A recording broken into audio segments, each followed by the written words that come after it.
Okay, imagine this. You buy an entire island. I'm talking beaches, a volcano, mining rights, the whole shebang. Now imagine it's all digital, just a bunch of pixels in an online game. And then, one day, it's just gone. And so are you. This isn't some sci-fi plot. It's one of the very first, and maybe one of the biggest, cautionary tales of the metaverse. It's a story about a huge virtual investment that went sideways, and it all kicks off with one number. Here it is. $26,500. Now, you got to remember, this was back in 2004. For something that you couldn't even touch, that was a staggering amount of money. It was a record-breaking purchase for a virtual item, and it made headlines all across the early internet. And you can bet the developers were thrilled. The company, MindArc, was shouting from the rooftops that this was a new era. See, this wasn't just a game anymore. No, this was a whole new frontier for a real economy, a place where digital stuff had actual real-world value. The promise was absolutely massive. So who was the guy who dropped all this cash? He was a 22-year-old gamer from Australia named David Story.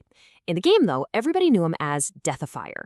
And he wasn't just buying some cool sword or a fancy suit of armor, he was investing in a piece of an online universe called Project Entropia, a game that was built on a truly wild idea. And this idea, the real cash economy, is pretty much the key to this whole story. Unlike other games where your gold is just, game gold, Project Entropia's currency had a fixed exchange rate to the US dollar. You could put real money in, but, and this is the important part, you could take real money out. That meant every single thing, every item, every piece of land had real financial stakes.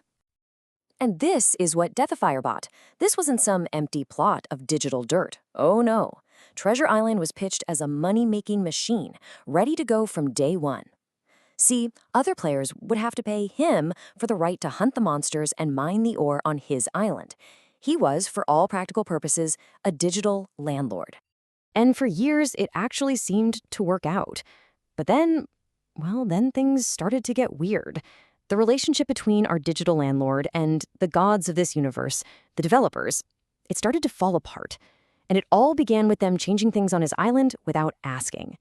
So in 2013, Deathifier gets on the forums and just lays it all out. He says the developers, MindArc, are making huge changes to his island.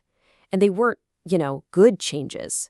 They were messing with the landscape, the core features of the asset he paid thousands for, all without his permission, or even a heads up.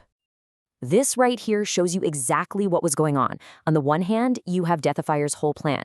Make the island easy to use and profitable for his customers, the other players. But then look at what the developers did. They moved service centers into areas swarming with monsters. Those smooth hunting grounds that were crucial for business, now they're covered in rocks and trees. They even took away his ability to control the creature spawns, which was a huge part of managing the whole island's economy. And this quote from another player just nails the shock the community was feeling. Everyone just assumed that the developers wouldn't mess with player investments because, it's bad for business, right? You want people to feel safe investing. But that whole assumption was just being blown to bits. What do you do when the person who built your world decides to just change the rules on you? And this wasn't some isolated incident. This quote from a forum admin is just chilling. It shows a pattern. Other investors, people who owned different kinds of assets, they'd seen their stuff get devalued by the developers too. It sent a shockwave through the game. I mean, if they could do this to the guy who owned Treasure Island, what's stopping them from doing it to you? So yeah, this was way past just complaining on the forums. The stakes were just too high.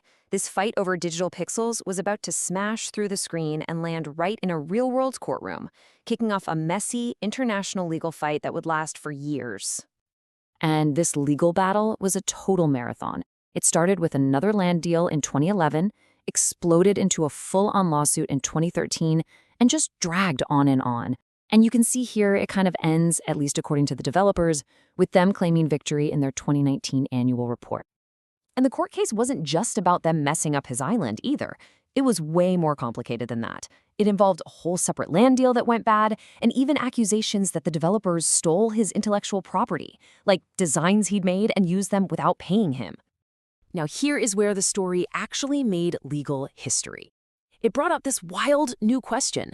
How do you serve someone court papers when you can't find them in the real world, but you know they're online. The Singapore High Court made this incredible landmark ruling. They allowed the legal papers to be served through Skype, Facebook, and a forum. The law itself was changing in real time to keep up with the internet. So while all this legal drama is unfolding, something really strange happens. In April of 2018, David Story, Deathifier, the guy who started this whole thing, he just disappears from the game world he'd poured his life into.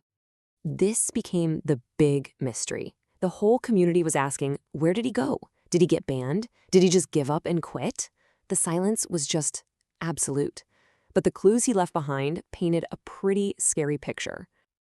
He was literally being erased. His name just vanished from the official list of players. If you tried to send him a message, it would just bounce back. And then the smoking gun.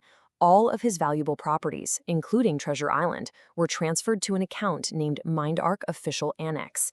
People would see him log in sometimes like a ghost in the machine, but he never said a word again.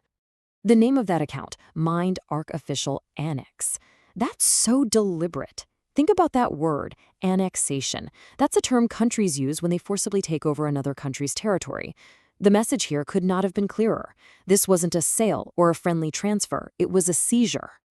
So after all that, what are we supposed to make of this story? I mean, why should we care about some drama in an old video game? Because the story of Deathifier's Island is basically required reading for anyone even remotely interested in digital ownership, the metaverse, or NFTs today. The whole thing really just boils down to two totally different ideas of what ownership means. The investor, Deathifier, believed he bought property and the rights that come with it. But the developer, MindArc, believed that because they owned the whole game, they had the ultimate right to change whatever they wanted whenever they wanted. And in their world, their power was absolute. And that's the lesson that is so incredibly relevant right now. It doesn't matter if it's a metaverse run by a giant tech company or an NFT project where the actual art is on some server a guy controls, the exact same power imbalance is there. If one company holds all the keys, then your property only exists as long as they say it does. I mean, this quote from another player just says it all, doesn't it? The whole dream of a digital economy needs trust. It needs stability. But the second that trust is broken, the whole thing can just fall apart.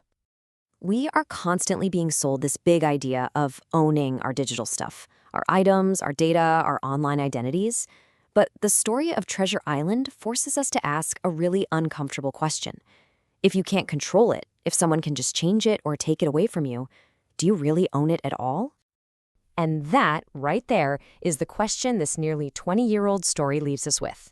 It's a question that's only getting more and more important as we spend more of our lives and our money in these new digital worlds. In a world you don't control, can you ever truly own anything?